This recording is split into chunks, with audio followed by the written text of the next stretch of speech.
What is up, everyone? Welcome back to another episode of the Babbles Nonsense podcast. I have a very special guest today, Olivia Sparks. She's a makeup artist here in Huntsville, and everything is just beautiful. You should go check out her Instagram. But she's given us personal information, the deets, trends that are here and should go away, just everything. I can't wait for you to listen to this episode.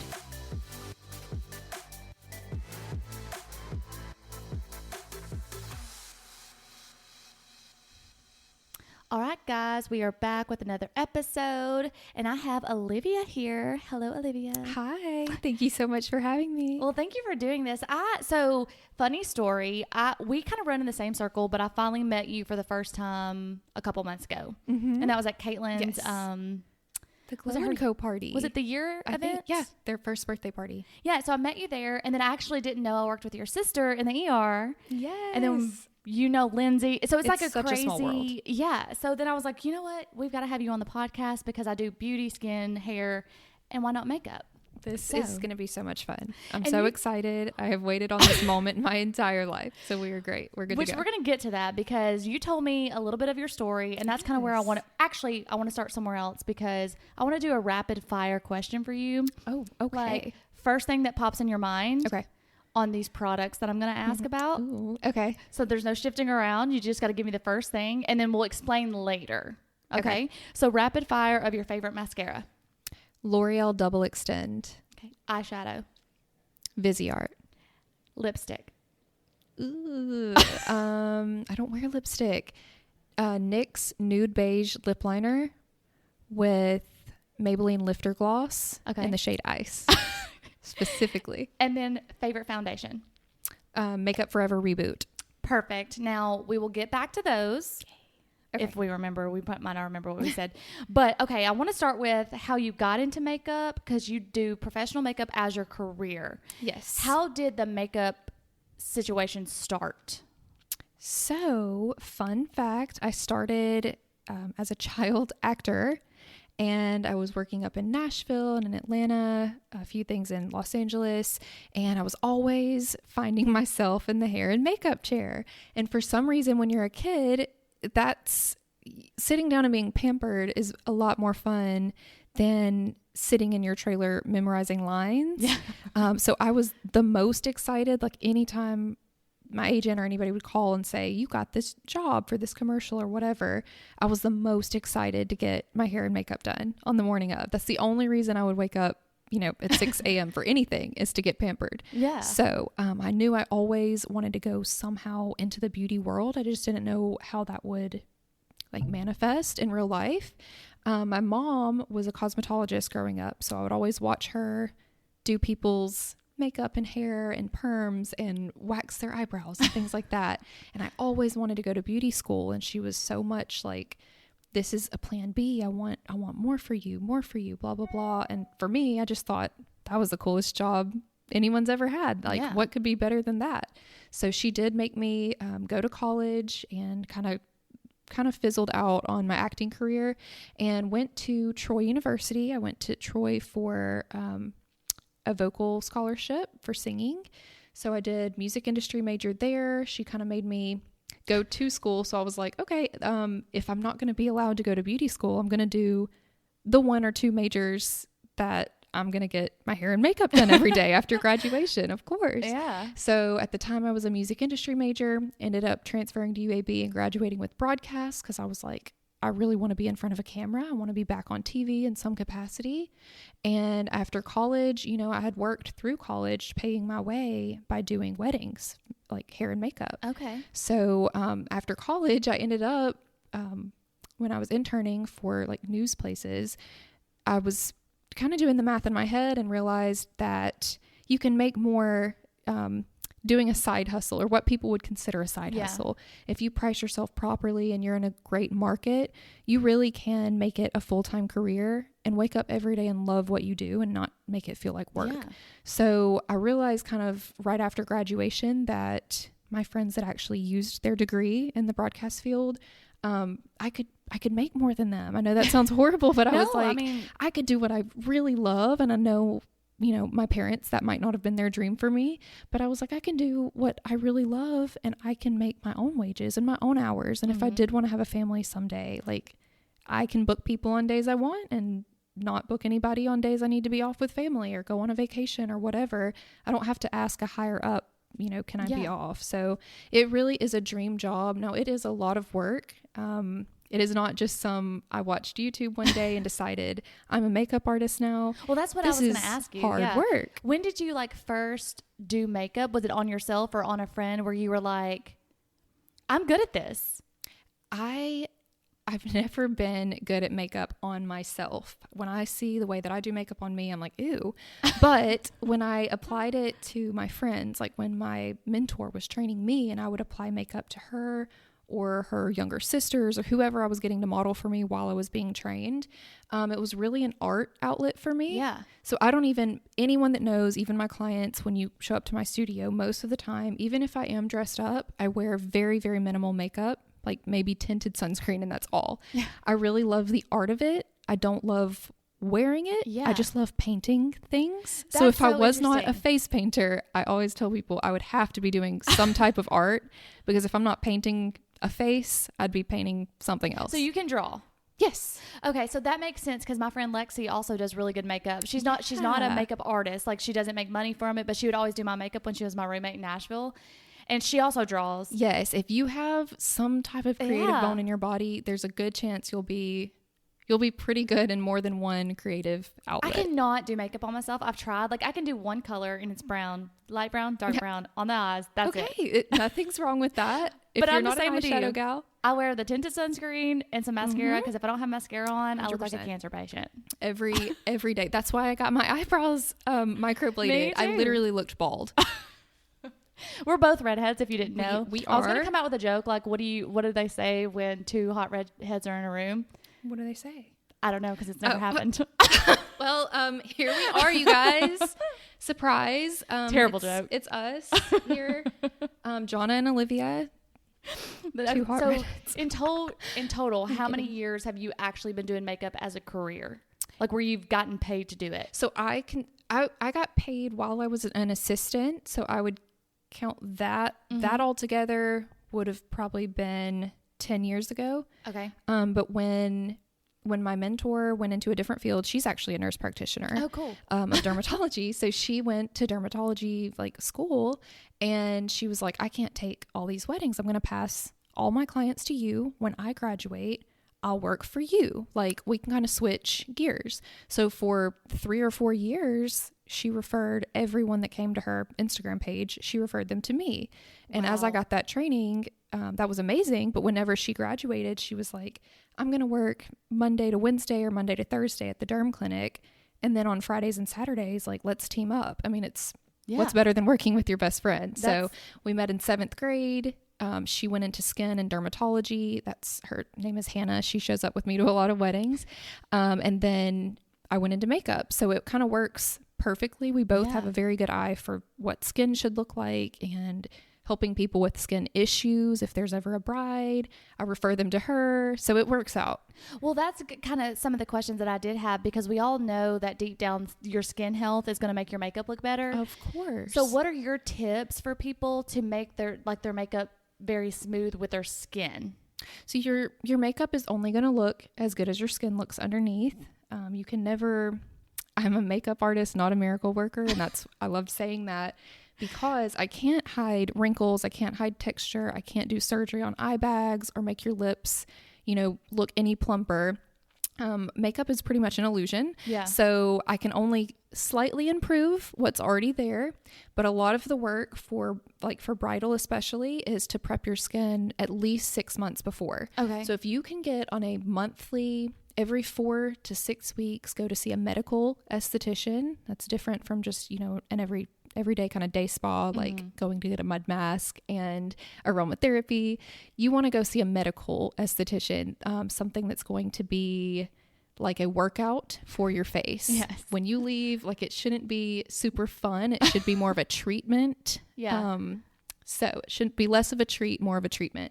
But when you go see a medical esthetician, they're going to analyze your face, put you on a regimen of products that have been tested and proven. They have peer-reviewed articles. It's not just it's not just that brand spending money to say that their products are good. These products have been written about in the Journal of Dermatology and things like that. So you know that within 90 days, you will see results guaranteed. Yeah. Whereas if someone was just going to recommend, drugstore products to prep for your wedding, you might see those results in time. But if you want to guarantee results, you're going to go see somebody that knows medically what these products are going to do. So I recommend doing a set of medical grade facials. You're going to do those once every 4 to 5 weeks, starting 6 months out from the wedding. And then working with your esthetician, building that relationship with them. They will know your skin. They'll know, if something's hormonal, or they'll know, hey, have you been really eating a lot of sugar lately or whatever? Like sometimes your esthetician will call you out. Like, what have you been eating a lot of milk or dairy? Like, did you go to Las Vegas last week? I can tell because I see it in your face. So you want to build that reputation or that relationship with your esthetician, the same as with your dermatologist. Dermatologists I recommend seeing once a year for a skin cancer screening, but then a medical esthetician is truly going to be working the closest with your makeup artist on the wedding day to make your skin look great. Okay. 1 week before your wedding, get a dermaplane along with that facial. That's what. Get all the skin. Usually it comes with every facial. Yeah, I was about to ask you that because someone had sent in a question for you saying like, what is dermaplaning? Because they don't know. They're from a smaller town. They want to know what dermaplaning is and like how does it work with your makeup when you put it on. So dermaplaning, it's an add-on that you can get with any facial. You can get it by itself, but it's really refreshing to get it at the very end of a facial. It's actually where an esthetician uses a medical scalpel, so the sharpest blade you can get, and they're going to slowly shave off the top few layers of dead skin cells and vellus hair, which is another word for peach fuzz. So they're going to shave off those top layers of all the dead skin cells and all the gunk really on your face. That's after they've exfoliated and cleansed your face and done extractions. They'll get all that stuff, all the gunk kind of cleaned off and then put some sunscreen on you and then you'll leave. When you go home that night and probably the next 2 or 3 weeks after, where that baby skin is just fresh on the surface, all of your products are going to be stronger. They're going to soak into your skin better because it doesn't have to go through all these layers of dead skin cells. So your products are going to work stronger. Your makeup's going to go on smoother. You won't have, that 5 o'clock shadow or the some girls do have mustaches. I have blonde mustache. I'm telling you, this is a game changer. Yes. It's my favorite thing when I go to my esthetician. Yes. I'm like, you got to get that dermaplane because now that once you've had it, it's almost like the microblading or waxing your eyebrows. Once you've done it, changes your life. You just can't go back. You can't go get a facial and not add it on, and it might be $10 to $15. So really, it's worth it. Agreed. And they can even get up underneath like your eyebrows so that you don't have to wax. You can kind of shave off those little baby hairs. So if you're not a fan of waxing, add on a dermaplane to your next facial. It's the same as waxing. Would you say that the dermaplaning is probably the best thing to do? If let's say people don't have a lot of funding and they can't do the 6 months out, would you say that's probably the best thing to do before you did professional makeup on them? 100%. If you could, at least 1 week before. You don't want, if you're using, don't start any new skincare products right before a wedding, especially not if you go get a dermaplane and then start these products because they are going to really soak in. So anything that will break you out, a minor breakout, if you've been dermaplaned, you will have a straight up allergic reaction. So try not to start anything new. I say even the month of the wedding, but right after dermaplaning, especially, just use your gentle, whatever you're used to using in your routine. Don't try to add anything special or do anything crazy, exfoliate anymore. Your skin's already been exfoliated all off. So don't add any acids. Maybe skip retinol the first few nights after your dermaplane. Right. I'm a retinol hoe. So that is the one time that I will not use it, is right after dermaplaning. Like the first 3 days, you just need to let your barrier kind of heal before using more acids and things like that. No, I've heard you say that you're a retinol hoe just now and on your Instagram the other day. What do you mean you're a retinol hoe? Like that's like your number one product? Or I will preach the gospel of retinol until the day that I die. So we learned this working at a medical spa in college. I interned for a medical spa. I've worked in different spas for about 5 years as a whole. But we learned at both spas, and my esthetician and my dermatologist will tell you, retinol is the number one anti-aging and anti-acne product Oh, wow. on the market. Okay. It was not studied. It was studied for like teen acne or something back in the 60s. And one of the side effects was that people were aging backwards.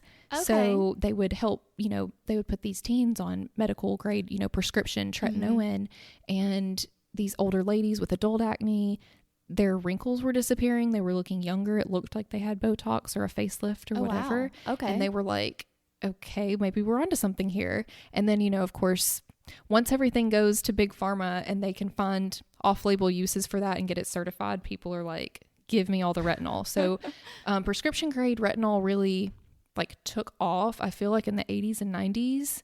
Now there are more gentle forms, so that they don't just burn your face off, because it is retinoic acid. But retinol is, like I said, the number one anti-aging and anti-acne ingredient on the market. With that being said, retinol is kind of unstable. So like if you are not committed to the process and you're one of those girls that are like, well, I tried to work out today, but I didn't see my abs, so I just don't think it works for me. And then you never show up to the gym again. Retinol is probably not going to be for you, because it's something you have to use. Your skin has to get acclimated to it. So the first 2 weeks, you might go through that purging phase where your skin looks worse before it looks better, while it's trying to get the skin cycle really sped up. That's what retinol does. So if you're one of those people that are going to use it for a week and be like, well, I had one pimple, so I'm allergic and I don't want to use it anymore. I cannot, no, we can't be friends. You have got to trust the process. And with this, I guarantee you, if you will start a retinol and do it the right way, every other night, never in the daytime, wear sunscreen during the day, in 6 months, call me back, comment on my post, whatever. I promise you, your skin will change for the better. I've had so many brides or so many people be like, what's the one thing, if I could just buy this one thing before the wedding, what's the one product you would splurge on? Retinol. Yeah. Because I promise you, by the time your wedding day gets here, or in 6 months or whenever, they will message me and say, like, you've changed my skin. And I'm like, it wasn't me, it was the retinol. But you trusted the process. You stuck with it through the first 3 or 4 weeks where your skin is dry and flaky or whatever. And look at it now. It's super glowy. You have no wrinkles, no fine lines. You didn't need all that Botox. You just needed to refine your skin texture and heal up your acne scarring or whatever. Retinol does it all. So highly, highly recommend. I know you said prescription strength, which I definitely have a prescription strength. Yes. Now, is prescription strength medical grade? Like SkinCeuticals has a retinol brand. Is that considered prescription strength, or is that still? So prescription strength is, that's pretty much going to be straight retinoic acid going onto your skin each night. So it does need to be buffered with like a moisturizer before or after. A lot of people do the sandwich method, like moisturizer, prescription tretinoin, moisturizer. It's called the sandwich method. If you were using medical grade, the formulations, it's not just that one ingredient of tretinoin or retinoic acid. It's going to be like a medical grade retinol serum is going to have like 12, 13 ingredients. They're going to be buffering ingredients, hydrating ingredients, ceramides, whatever it is to buffer how strong that is, so that people can use it more often without having chemical burns or irritation, those breakouts, those purging breakouts. If it's buffered in really good medical strength ingredients like licorice root or arbutin, stuff like that, it's not going to irritate your skin, and you can use it just as often, like that every other night. Some people on prescription, it takes 2 months to work your way up to using retinol every other night because it is so strong. So I had a prescription strength. It was 0.025 and I never had any problems. Lowest strength. So I probably should go up. Great skin, probably. Do you have oilier? Yeah, it's more oily. Yeah. So for people like me, that skin is the Sahara, that the 0.025, that took me probably 6 months to work my way up to every other night. Well, I was using it, and like every day I was using it. Didn't know you were supposed to do it every other day. I was using it every day. Never had a peel. Never. And my other friend at work was like, "How are you using this? And it not peeling your skin off?" And I was like, "I don't know." So your friend probably just had a completely different skin type. Nothing wrong with that. So for me, with my skin being so dry, it frustrated me that retinol's amazing, but once you get like hooked on it, you want to use more and more and more because you love the results. Well, then I would just straight up like screw myself. I would chemically burn my face off. So when I switched over to using a medical grade one, which is It's 20 times stronger than over the counter, like drugstore. Yeah. So medical grade has been vetted. It's been written about in medical, journals of dermatology. It has all the third-party clinical studies done proving that it is as efficacious as prescription. So it's still very, very strong, but it's not just pure prescription, like medication. It'd be like saying Tylenol versus Midol, and Midol has extra caffeine and extra this and extra that to kind of that makes sense. Also add on to the medication. So that's the difference between just straight prescription tretinoin retinol and a retinol serum that's medical grade. You have those extra ingredients to kind of soften the effects. You think that the medical grade's just as good as the prescription strength? There are some that have been proven to be just as strong as prescription strength 0.5. They're not allowed, I guess, really on the market to say that, to have one as strong as the 1.0 or the 0.1, whatever it is. Okay. We don't know. We're getting there. And guys, right I promise we're going to get to the makeup, but we got to get to this. Yeah. Through the you got to take care of your skin to get to the makeup. You have to make a relationship. Like your best friend on your speed dial should be your esthetician. And then your nighttime, your like bedside table, holy grail products should be like your Aquaphor and your retinol. I swear it will change your life. So I use Dr. Dennis Gross retinol serum. Okay. With ferulic acid. Yeah. Probably. Yeah. Whatever. That was a great one. And his is like, he's a dermatologist. Yes, so he did develop that one. It is medical grade. It is sold in like Sephora. Some estheticians do not like Sephora skincare. Yeah, I know. Like, so I was kind of like, up in arms kind of thing. But he is a doctor that developed this himself. Yeah. So I think for him, he just got a really good end of a stick and was like, he's a celebrity doctor. Sephora was like, hey, we'll pay you all this money if we can use your products. And he already had a great product. So he was like, sure. Because I use his alpha beta pills at night. Yes, those are amazing. So you use his stuff. Those highly recommend. Even my esthetician loves those. Okay. You can buy them in light strength if you have like super dry, sensitive skin. Us redheads know you got to start with the light of everything, work your way up. He has a regular strength one that is like the holy grail. It's won Allure Beauty Awards, so many awards for that one. And then they just came out with their extra strength one. Oh, did they? Will burn your face. I want to try that one because I'm on the regular and it does nothing. I use it every single night. Well, if you want to feel like you just opened the gates of hell, peeped your head in, and you were like, I changed my mind, I'm going back up with the Lord. So you've used them? Then you should try that one. I've done one, and that's all it took because I was like, holy moly. And I'm a big fan of trusting the process, but too much acids can strip your skin barrier, and it takes probably 2 weeks for mine to get back to normal using like straight up Vaseline on my face and nothing else, of just as gentle as possible. That one was way too strong for me. Yeah. You can also use his extra strength ones like on the balls of your feet or like the heels of your feet. Okay. You can use them on kneecaps if you have like ashy or dry knees, elbows, and it will peel that dead skin off and leave you looking super glowy and dewy. But for your face, the extra strength ones you might not want to start with those. But I do love an acid peel. All right, so let's get to what everyone came to listen to. Okay. So what is your favorite thing about makeup?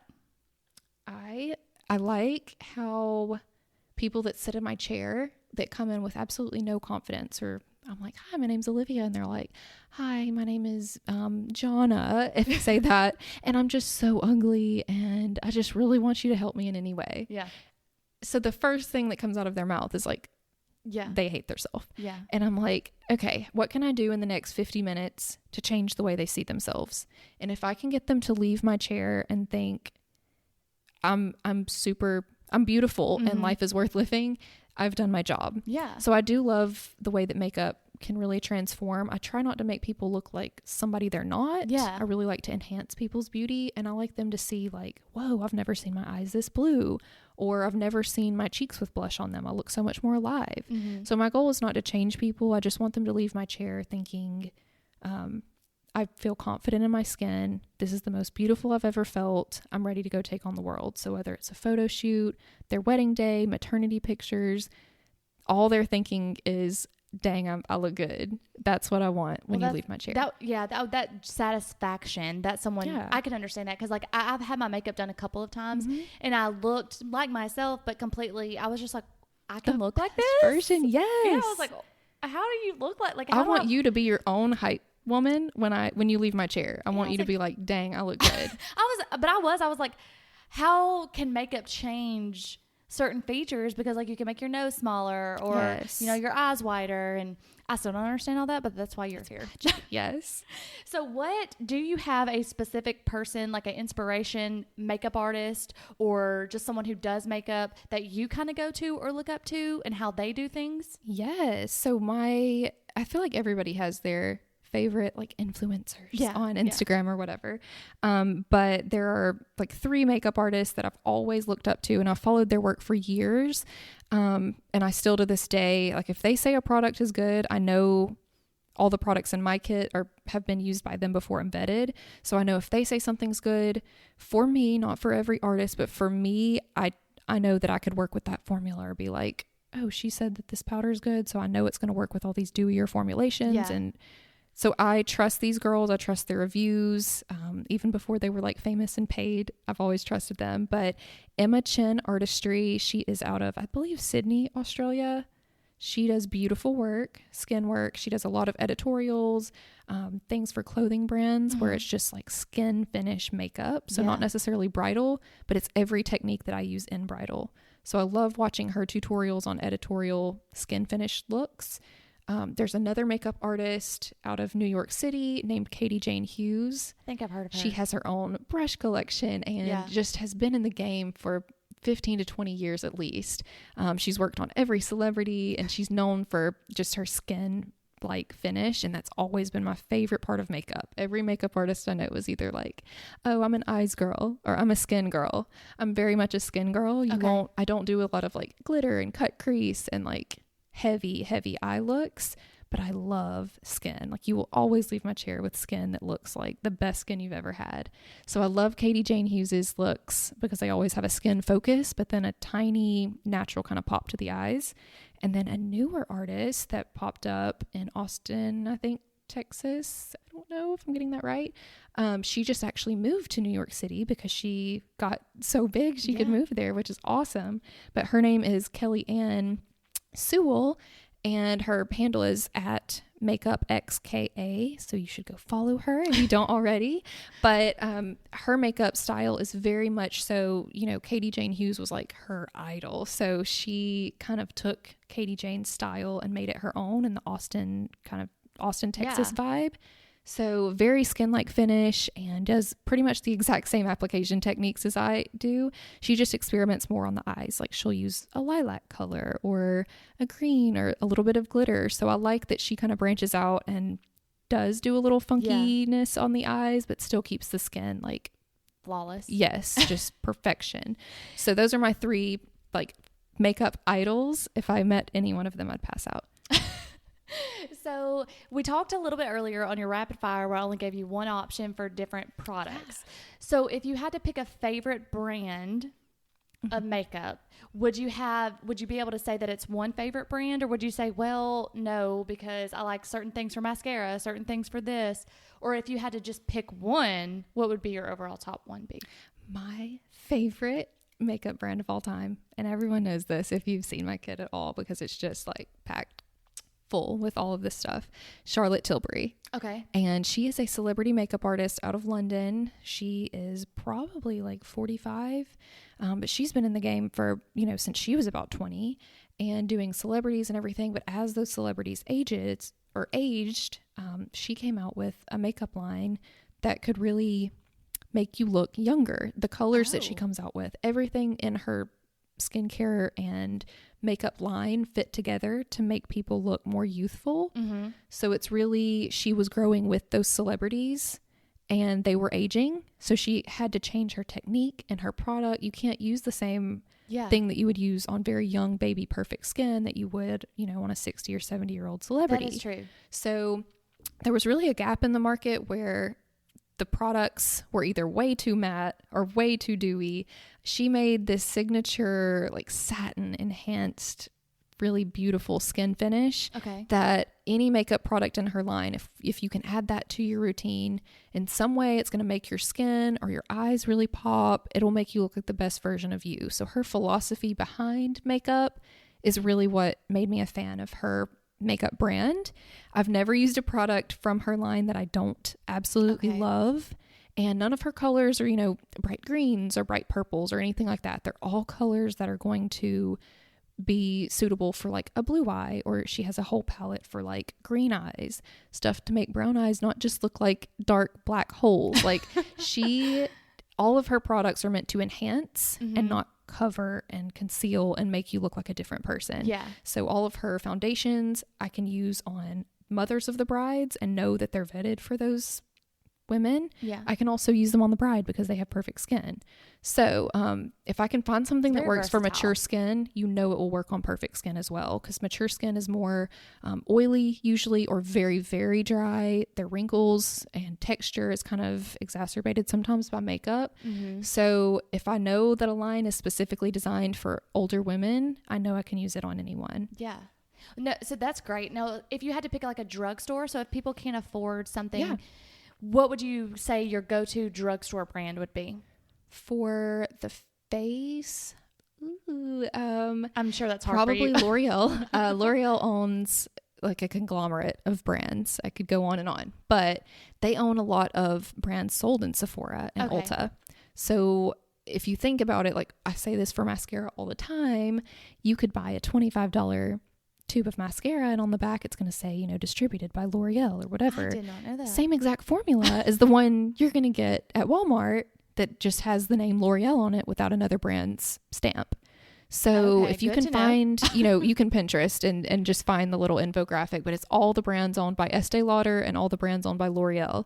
And it will blow your mind that like, oh, Maybelline is owned by so-and-so. And the formulas are almost identical. So you can spend a lot less. So for the best skin at the drugstore, I would say L'Oreal. The best mascara, I'm going to say L'Oreal. I don't know what I would pick as far as like eyeshadow, maybe e.l.f. Oh, really? You think e.l.f. is probably the best? They have really good products. And then for bronzer, Physicians Formula Butter Bronzer, because I've used that for 10 years and I will never use anything else. I've tried high-end, everything, and it's just the holy grail bronzer. So what's your thoughts? Have you seen this aisle milkage? Is that how you say it? Milkage? It's supposed to be like that perfect. It matches your skin perfectly. It's on Instagram. It's all that. These ads. So that is actually, I believe it's French, but it's Il Maquillage. Oh, there you go. Well, so everyone knows I means pronounce like everything makeup wrong. in whatever language that is. But I feel, and I've seen several brides, sometimes people don't know that like when you show up for your trial or when you book a makeup appointment, I have all the products you need. So they come with makeup? Yes. They will say, I didn't know if you had foundation, so I brought my own, or I didn't know if you had eyeshadow, so I brought my own. So they will come in with a full-on haul. And I'm like, okay, let's go over what you have. They're like, I bought this Il Maquillage foundation because I saw it on Instagram. I took a test and it picks your exact shade. And then it comes in, it's the complete wrong undertone. I don't know if it's something about the lighting, like when people are trying to submit their self-portrait and they're just sitting in their dark, bedroom on their computer at nighttime. Of course, they're not going to get a correct read, on what color your skin is, or you're sending them a picture of a night out at a club and you're being like, match my skin tone. They can't see the skin tone because you have purple disco lights all over you. So I've never had a client come with that foundation and it'd be the right shade. It's always been way too dark or way too yellow. I would stick to going in person. Yeah. Or call a makeup artist. I know for me personally, if I'm already up at the studio one day and somebody stops by and wants me to shade match them, I will do that for free. Oh, wow. I mean, it takes maybe 10 seconds for me to look at someone and say, oh, she's cool toned. So you can stop by the studio, or if you have a makeup artist that's worked with you several times before, text them and be like, hey, I'm buying something for an at-home foundation. Could you just remind me what undertone I was? That way you'll always know. Like, I hate brands that name their foundation products like Buff or Peaches and Cream or whatever. Like, I need to know level 1, 2, 3, 4, 5, 6. Yeah. And then shade like 30, 40, 50, whatever. Yeah. Or NW, that's neutral warm, NC, neutral cool. So I hate brands that are like Bisque or Buff or whatever. But typically at the drugstore, they are going to be named like that. So if it says Buff or Sand, you have very yellow, warm undertone to that, like golden. And then if something says beige or like neutral beige, natural beige, you're going to be cool tone, like pinker. Okay. And a lot of people with blue eyes are going to have more blue in their skin, so more neutral or pink. And then a lot of people with brown eyes or brown hair, those type of warmer, sandier tones, you can look for foundations that say like buff or something like that, because that's going to have a more yellow golden undertone. Oh, okay. It's not always the case, because you're always going to have some girls with like dark black hair and bright blue eyes that are going to be like your unicorns. But for the most part, like if you have blonde hair and blue eyes, I can pretty much guarantee you're going to be like a pink tone. Okay. And then if you have really like brown hair, brown eyes, and you tan easily, you're probably going to be more golden. Which would make sense, you would think. But again, we got all out here looking a little crazy these days. For sure. Nobody knows their undertone. Our undertone is COVID. So this was going to come up. Sure. How do you feel about the KKW and the Kylie Jenner makeup? Okay. So anyone that knows me knows that my guilty pleasure is Kimberly Noel Kardashian West. And I will always support her in every endeavor. I, however, feel like Mario Dedivnovic, her makeup artist, he should have came out with the line, which he did. But he knows makeup. Yeah. She's gotten her makeup done for a long time, which is great. But as far as like the business part, I do feel like the Kardashians and that whole family, they really know how to rake in cash. But when you are deciding between, do you want really expensive, flashy packaging, or do you want really, really good formulas and maybe spend less money on the packaging? Because you got to make a profit somewhere. Are you going to do it at formula or packaging? Kylie, I feel like, had pretty good formulas ish for just like at home use, but the packaging is like all cardboard, knockoffs of ColourPop. It's built in the same lab. Is it? Yes, same exact lab makes ColourPop and Kylie Cosmetics. So, oh my god, breaking news, people. Yep, get your $6 ColourPop. Here's my prophecy that right is here. mind blowing, but it makes sense because the lipsticks does crumble. The lipstick crumbles. It is a knockoff of ColourPop's formula made in the same lab. Wow. So I prefer ColourPop. But then Miss Kimberly had these like acrylic, diamondy looking, I don't know, very futuristic. You can tell Kanye had a say in what her branding looked like, with it all being like nude and the same color. But when I bought hers, the formula, like I specifically bought her Miss West collection because it has to do with bridal. So I figured, I could use this on everyone. Those were some of the worst eyeshadows I've ever used. Are you serious? I've like cocoa powder would have probably been better. I was very disappointed. I cannot with you right now. And the shimmer shade in that one, you'd rub your finger on it and it has a green and yellow reflect. And I'm like, what skin tone is going to look good with green yellow on their eyes? I don't know of one. I don't know why you would have put this in this palette. Okay. It works for absolutely no one. So I was a little disappointed with hers because I feel like her packaging did great, but she did not spend the money on formulation. I don't know if she's going to be back. She did like cancel the KKW beauty line. Yes. And then they got the divorce. So I think part of that was she was going to take the W off after the divorce. Rebrand. And now Kanye, of course, like in the news, has said that he's actually financing the rebrand of her brand. So I don't know if she's going to be allowed to take the W out. I really don't know. It's a whole hot mess. Getting a little pop culture lesson here whole today. Hot mess. And if you need a friend to talk pop culture, like come get your makeup done and I will tell you everything that's going on in Hollywood. I love it. Because I follow Dumois and I know everything going on. But little Miss Kylie's taken a seat and she has had her whole rebrand. Her new products are out. They're pretty good. Kim is completely off the market right now, just focusing on her lawyering. Who knows if her brand will be back, but I know a lot of makeup artists that are up in arms about her lip liners not being back. Those were the best. Were they? The best lip liners I've probably ever used. Okay. Out of the entire line, the only thing I loved was her lip liners. And she was the first person to come out with like a lip contour, like a brown shade to go around your lips to make them look bigger before you put on your signature lipstick shade. Listen, if you could teach me one thing, I need to learn two things. I got you.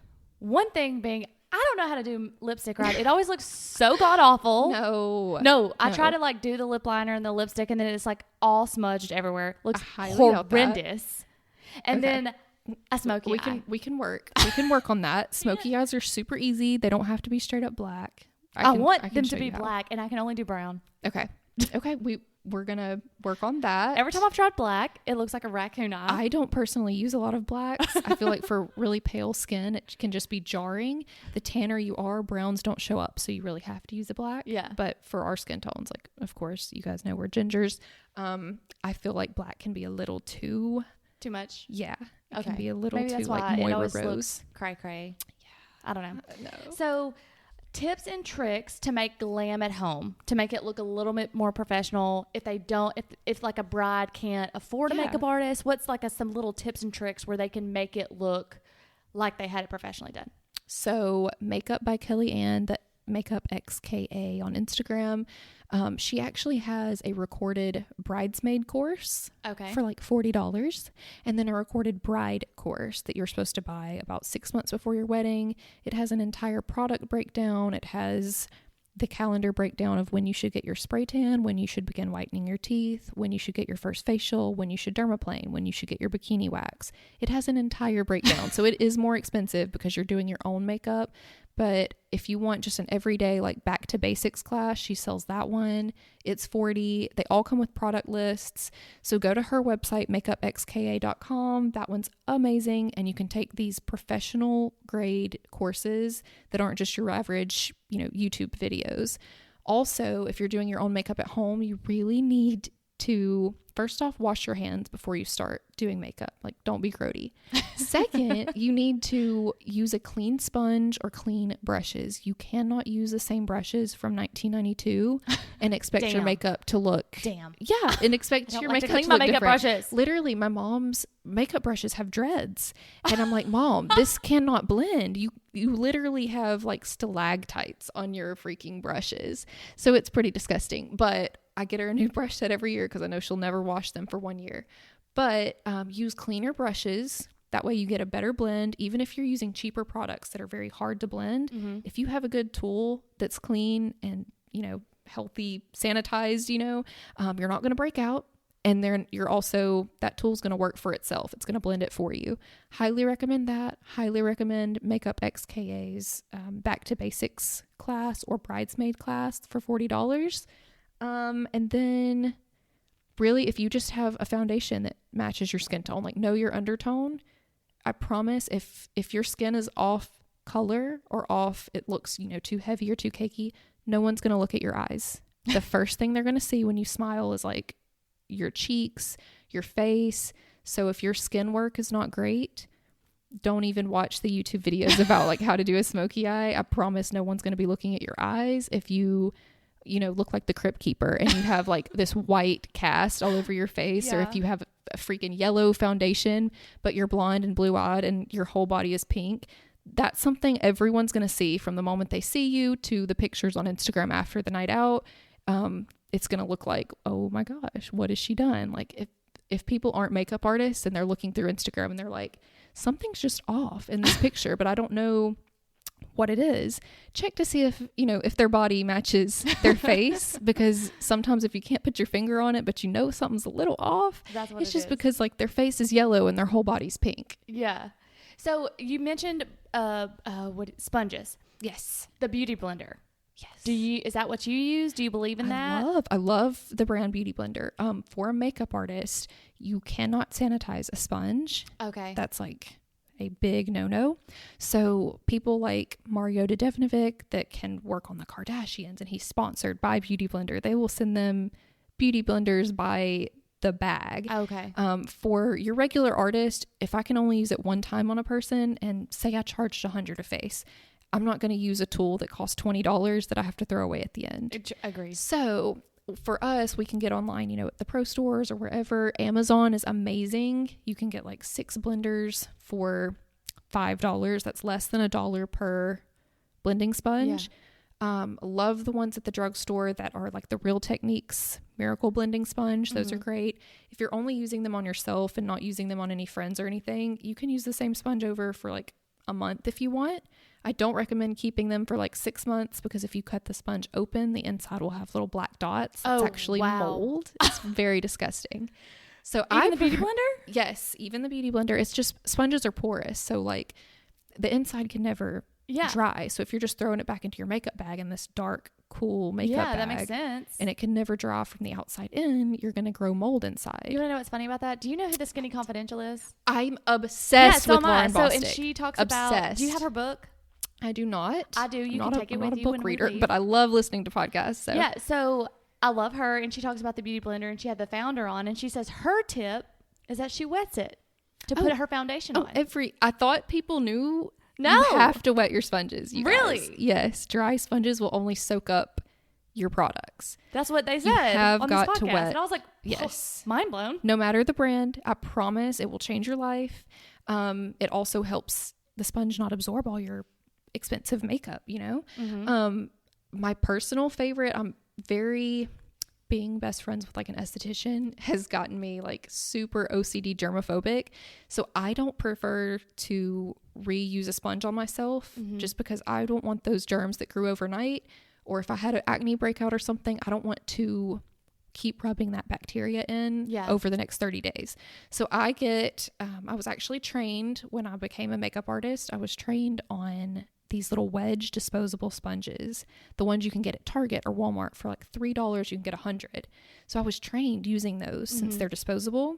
And once you learn how to use them and wet them and make them expand, and like they're a really big triangle, you have those angles that you can like really cut your the powder that's going to go under your eyes, or you can draw lines down the side of your nose or bake very easily. Those were a game changer for me, and I can throw them away at the end. And for $3, I might get 100 sponges, and I never have to touch those germs to my face again. So every time I go on vacation, I tear off, 8 or 10. And by the end of the trip, I've used all my sponges. Yes. So I never have to touch those same sponges. And then you can get like literally 500 for the price of one beauty blender. So I highly recommend the Up and Up brand from Target. The family value pack size, just use them one time, throw them away at the end. You'll never risk spreading acne bacteria or those breakouts from using a moldy sponge, pink eye, stuff like that. Just throw your sponge away after you use it and you'll be off to a great start. That is crazy. That's my number one tip. Also, it's not very environmentally friendly, so we need to come up with some environmentally friendly sponges. Yes. I don't know that there is... Sponges are so porous. Yes. You might as well just use a brush for foundation and wash it once a week. Brushes get so gunky. Yeah.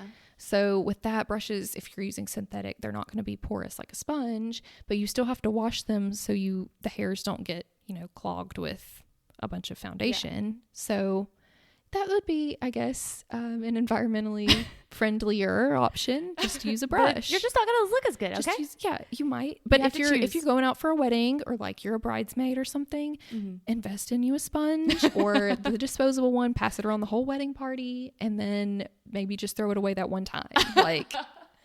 So let's move on to eyes. What is the best color palettes based on your eye color?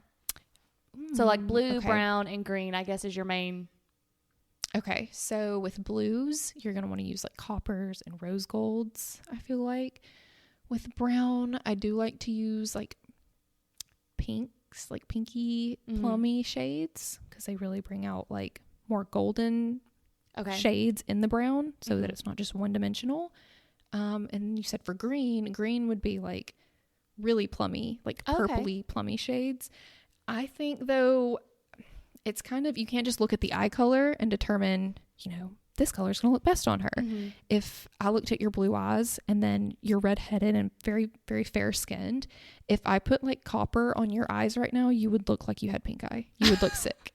So I have to take into account as a makeup artist, what is your skin tone and your eye color? Yeah, that makes sense. Because it's going to look like you're sickly if you're too pale. Now, if you're really tan with blue eyes, I'm going to use that copper tone. Okay. And the tanness of your skin is just going to make it look like a champagne-y kind of color. Okay. On you, it would look starkly orange because we are so pale. Yeah. So you have to take into consideration your eye color, then the rest of everything. If I used super plummy, like I have golden eyes, so if I use something super dark purple, I'm going to look like an 80-year-old.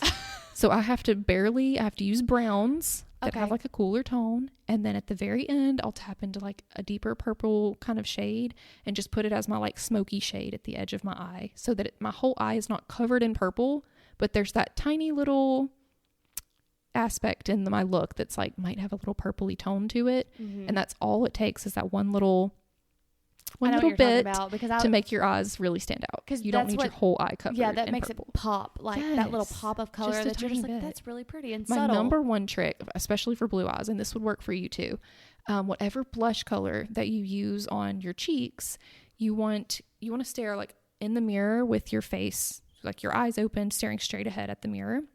After you finish your complete eye look with your browns or, your champagnes, whatever, use your blush color on your cheeks and then go in with your eye brush into your blush right above your pupil.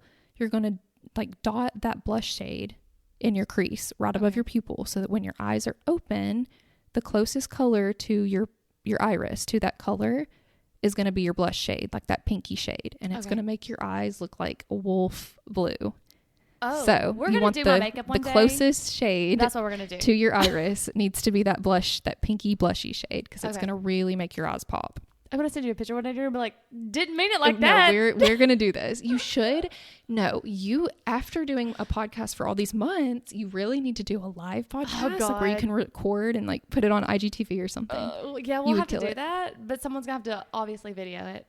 True. You would need to get like the little mics, like the little shirt clip-on mics or whatever, and then put your camera on a tripod or something. But I feel like this could be a thing for you. Oh yeah, no one wants to see what I look like right now. No, first of all, lip fillers dissolved. I had a radio frequency microneedling the other day. Gosh. And you still look flawless. No, look like a crazy hot mess. Someone asked about contouring.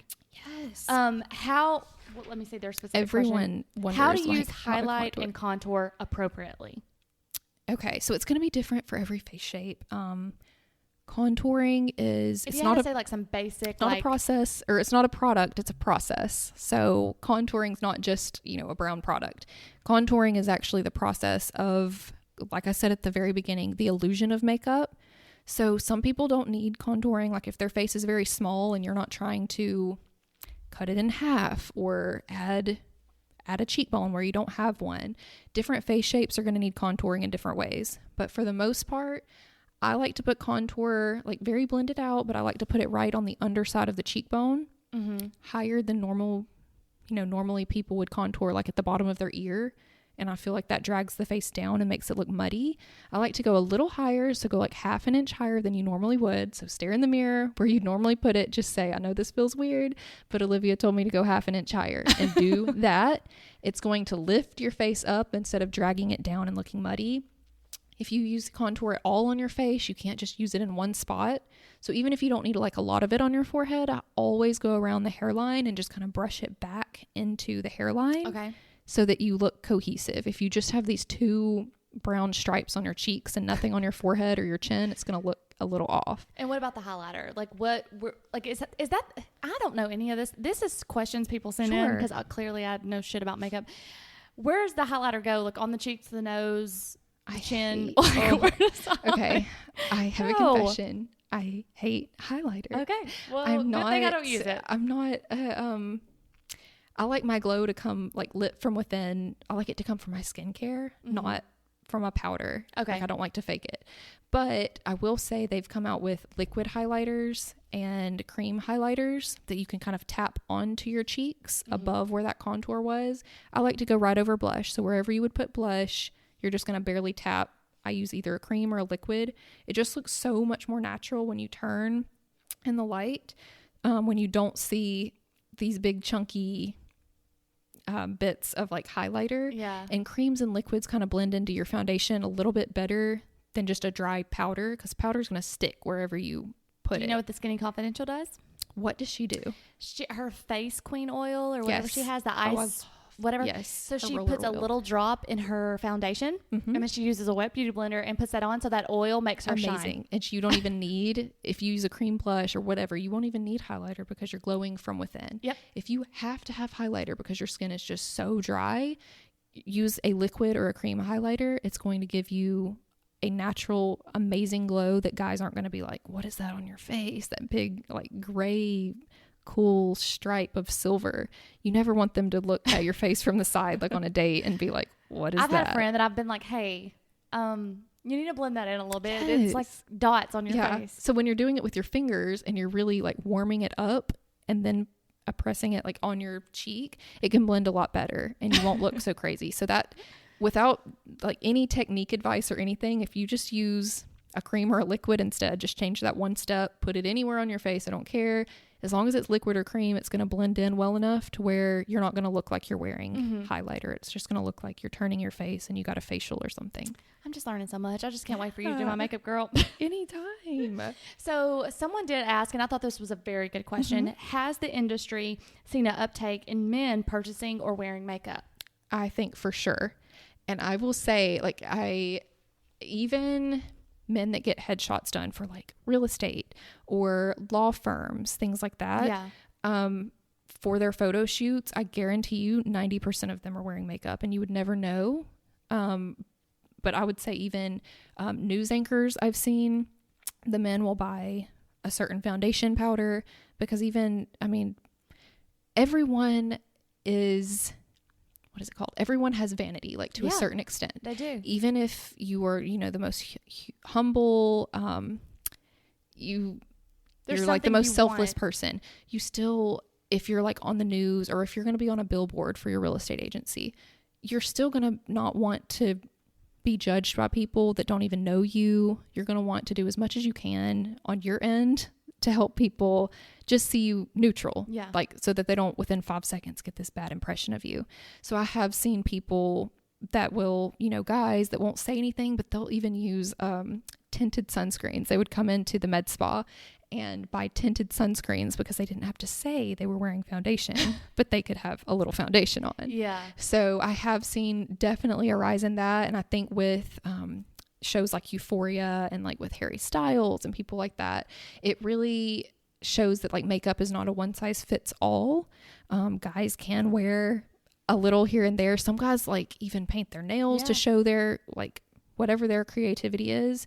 And I don't think that makes you conform to one thing. Like just because you wear nail polish or something, you must be gay. Like I just think there's no bounds in makeup, and that's why it's so, it's just how they're expressing themselves. Exactly. And it's just like us wearing a headband. It doesn't mean any certain thing. That's the one thing that sets us apart. And so people like Harry Styles, if they always paint different colors on their fingers or whatever, that is their signature style. And I think whether your style is Nike shoes or you always wear a popped collar, like there's nothing wrong, I feel like, with guys wearing makeup. Agree completely with that. Now, speaking of celebrities and you obviously being a child actor, have you ever done any celebrity makeup? Let me think. I have not. So I've had my makeup done by the makeup artist that works on the show Shameless, one of my favorite shows. No! So she's the lead makeup artist for Shameless, and she did the very last commercial I've ever done. It was a Taco Bell commercial, super embarrassing. But I did get my makeup done by her, picked her brain, asking what her favorite eyeshadows and what her favorite foundation was and stuff like that. So she was amazing, and it was just the off season of Shameless, and she was working on commercials, just being a day player. So every time I was in the chair for people, I would always ask, like, who have you worked with? Is my face being touched by like the seventh degree of separation from Kim Kardashian? So I would always ask. But as far as like doing like celebrity skin, I would say like local celebrities maybe, but really like in the Huntsville market, there's not like TV shows being filmed or anything like that. But I would love to get into the Nashville or Atlanta market. So if you did a celebrity, who would be your top one that you were like, absolutely hands down, this is a celebrity, I want to do their makeup? So I've always in my head, y'all know I love Kim Kardashian, but I am so scared. I would be so scared to work after Mario did her makeup. I would be like, oh my gosh, it's never going to be that great. So I would love somebody like an unknown kind of person that was like brand new, fresh out the gates. And so I could grow with them. Yeah. I could be their go-to artist. So I've always I would love Sydney Sweeney or, Amelia, what is her last name? She's from like Game of Thrones. Amelia Clark. Okay. I was like, love Blake Lively, like those girls that just have that effortless like LA look. I would love to grow, like partner with one of them and then just grow with them and just be their like personal stay makeup with them. artist. Yeah. Just wake up every day and know what I'm getting into. Because sometimes you go to work and like, especially in the hair and makeup world, you always have to be on. You're never off. So it is like you're acting or whatever. You show up, and regardless of what your home life is like, you've got to be on like in front of that person every single day. So you never know who's going to sit in your chair, or if they're going to be a total Karen, or if they're going to be super sweet and you're going to be best friends. So if I paired up with one specific celebrity and I could see them every single day, and it's that great relationship where you both could be having a bad day, but you get each other, and you know when to be quiet and when to talk or whatever, that would be ideal. Like you could show up every day and just know what to expect. Yeah. Now, do you have any resources or tools for continuing education for people that are like doing makeup, but they're not really necessarily licensed? Yes. So in Alabama, and it's different state to state, but in Alabama, you do not have to be licensed to do makeup. It's not regulated by the cosmetology board. However, that is a blessing and a curse. Some artists will just watch YouTube videos and do their friend's makeup and say, I'm a makeup artist, without any hygiene or any color theory techniques, anything like that. They just think that you can watch YouTube and be a makeup artist. But it's also great because people like me that might not would have been able to afford to go to cosmetology school, but already had this career built up, I can make something of it, Yeah. But with that, I felt the responsibility to always do my continuing education. So the thing that helped me the most was Angie DiBattista. She's a makeup artist up in Canada, and she does TV shows, commercials, editorials. She has an entire YouTube page specifically for pro makeup artist education. Then she also has a paid community that you can be a part of. It's an app, and I do subscribe to that. So it's the Angie DiBattista app. If you need a link, just message me on Instagram. But you can pay like $9 a month. Oh, that's and good. Each month she does a master class. Every Monday she does like a kit clean out. So you'll meet up on Zoom and like you all clean your kits together with the proper sanitation and stuff. Yeah. There's also a makeup artist out of California, Patricia Castro. She has an entire, this wouldn't be really for makeup, but it's for the business side of things. She has an entire like website where she sells her contract template and her bridal prep list, where it's the 6 months leading up to a wedding. Yeah. Basic products or products you can get pro discounts for. She has a whole list of all of those brands and things you can buy on her site. It's just passive income for her. So that one's really helped me as far as like I got her contract a few years ago and have just expanded on it. Mm-hmm. Every wedding you learn something new, and I kind of add that to my contract. But as far as like technique, I would say Angie DiBattista. You must watch her videos for color theory and makeup application and hygiene, sanitation. And then for the business side of things, Patricia Castro really helped me, and Sonia Roselli with the Glossable website. So glossable.com, you can buy all of her it's a bridal rate sheet where she helps you determine what your bridal rate should be. She has a contract template that you can buy your first contract that legally binds a bride, where they can't cancel on you a month before and then you can't pay your rent that month. Oh, okay. So all of those things you learn, over the years. Year 1, you might not need a contract. By year 8 to 10, like I needed a contract to make sure I made enough money, to pay my insurance and to pay my studio rent and my kit fees and stuff like that. So definitely check out those Now that resources. you brought up the cost, you posted something, and I don't remember if you did the reel or if it was somebody else's reel that you posted about cost on a makeup artist. And I thought it was very visualized, and I could understand it better when you posted it. So for those of y'all that didn't see what you posted like all these kits or these colors or brushes and the cost of each one. And then you said, now multiply that by 10 different shades. Yes. And now you know why your makeup artist costs so much. And I was like, wow, I didn't think about that. Because when I have thought about doing my makeup and someone's like, oh, it's $200, I'm like, forget that. Yes. That's expensive. But then when you explained it in the way that you explained it, I was like, that makes a lot of sense. Yes. And so a lot of people, you'll get pushback like from brides or bridesmaids that will say, hair should be more expensive than makeup because hair people are licensed. And to that, I would just kind of gently break it down and say, as a hairstylist, I could buy 3 irons for $30 to $40 a piece, and 3 bottles of hairspray, some hair cream, and some $5, like $500 bobby pins. So for $125, say it's that much, I don't know, 150, 200, I could work out of that one tiny kit. I could do probably 10 weddings for the cost of, $200.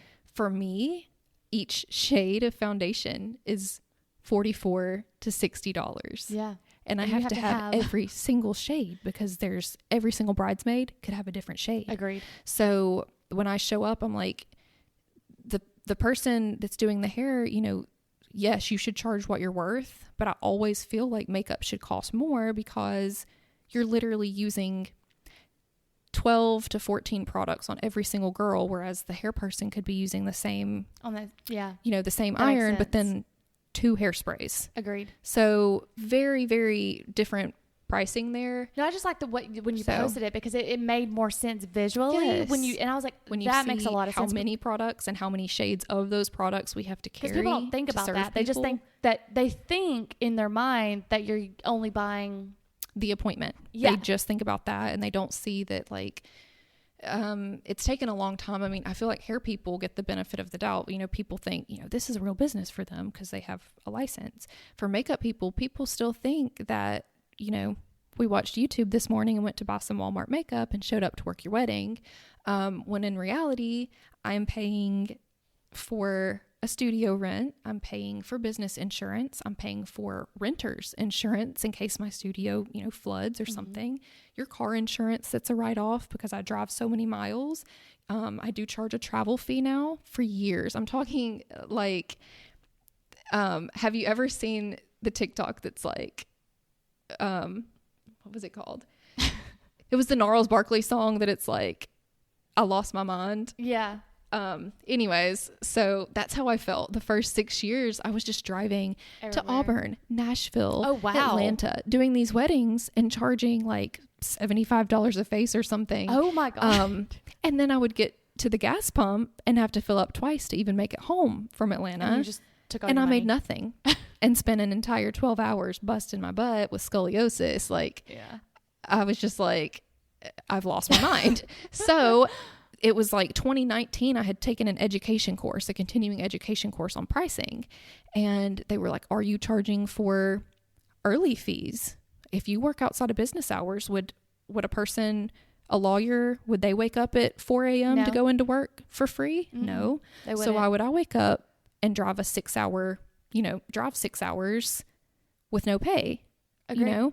So now I get it. Like, I charge my travel fee like per mile to your venue, just enough for me to, pay for my gas. And in my pricing, instead of just paying, like expecting people to tip, I charge my worth. Mm-hmm. That gives me, you have to really make like a spreadsheet, which is what I have, of every product that I have in my kit and how much it cost and what date that I bought it. That way, when it's going to expire. Don't even get me started on makeup artists that use the same makeup for like 5 years and never replace it, because that's disgusting. But I have this spreadsheet of how much everything costs and how many times a year I have to buy it to replenish it. Mm-hmm. And if I'm not making enough to cover that, I'm not charging enough. Yeah. So it did take years for me to realize, like, you can't run it like a side hustle and expect to quit your job and make this a business. Mm-hmm. If you want to go full time, you need to charge full time what a real makeup artist should make, so that you can afford to quit your job one day. Yeah. So it took a while for me to realize, like, I need to charge a travel fee. Like, who knew I was supposed to be charging for gas? And I think it was a photographer that was like, you drove to Auburn for free? And I was like, yeah, didn't you? And I was just like an idiot. I didn't, bitch. Yes. So knowing your worth, like, so many people just let people tell them, like, well, since I'm newer, I'm going to charge $25 or $50 a face.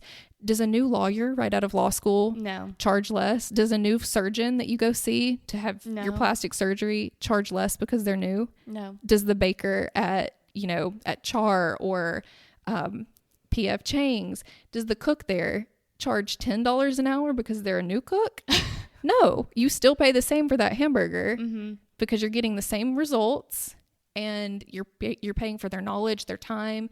And until you can afford to pay, or until you can afford to charge the industry standard rate, you shouldn't be charging. Work on your friends and family free, but don't undercut, do not undercut the people that are doing this full time and trying to make a living out of it, trying to undercut their pricing when you have a full-time job paying your bills. Agreed. Like for me, this is paying my bills. Yeah. So for somebody on Facebook to say, well, I can do it for $25 a face, you're undercutting everyone that is paying to have actual hygienic pro grade level products, to make wedding timelines so that people aren't late, paying for insurance in case one of those maids paying $25 gets pink eye because you reused your mascara on everybody. People don't think about that. Agreed. There's no way that they are paying or charging $50 a face and they're paying their bills. They're re-upping their products when it expires. They're buying pro level products that are going to photograph properly. They're using tools that have been cleaned, because you're not going to pay me $50 and me go home and then work an extra 3 hours cleaning brushes. Yeah. I didn't make anything. So I add that all into the cost of every person's thing so that I'm not at home working by myself for free. Which makes sense. I mean, that makes a lot of sense. Yeah. So like, would you work for free? Would you go home after work and clean all your work tools or whatever you buy to go to your job every day? Would you go home and do all the maintenance for free? No, you wouldn't. No, they pay you to do that at the office.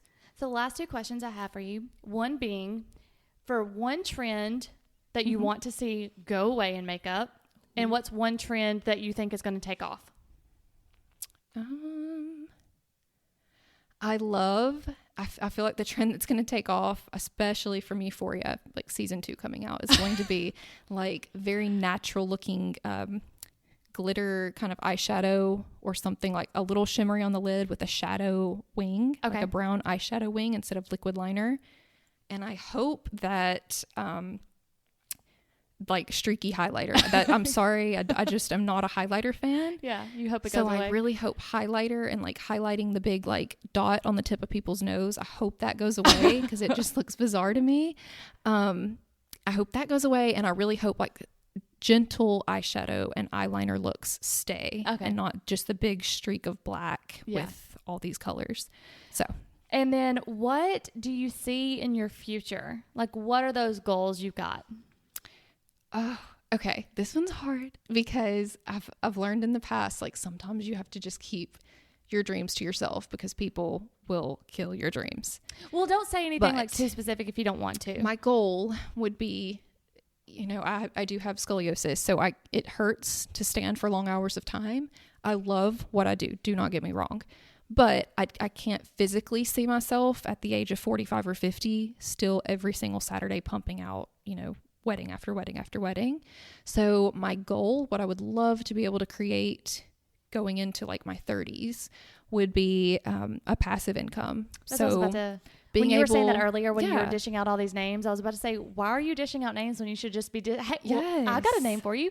Come to my continuing education. Yes, I would love to be able to teach courses, mainly just, you know, show up to work, and instead of working like 10 to 12 hours, work 3, but teach like a group class or something where I could pay my bills without working a full on, and never see my husband. Cause he's, you know, when you work Monday to Friday and then you're a wedding vendor and your wife works Friday, Saturday, Sunday for 10 years, you have a very interesting relationship. Like you have to make the most of the time you have together because you are a weekend worker and most people work Monday to Friday. Agreed. So that is hard. But my hope would be to implement some passive income as far as like different things that people could buy on my website, different courses, different templates, things like that to help their business and help their brand.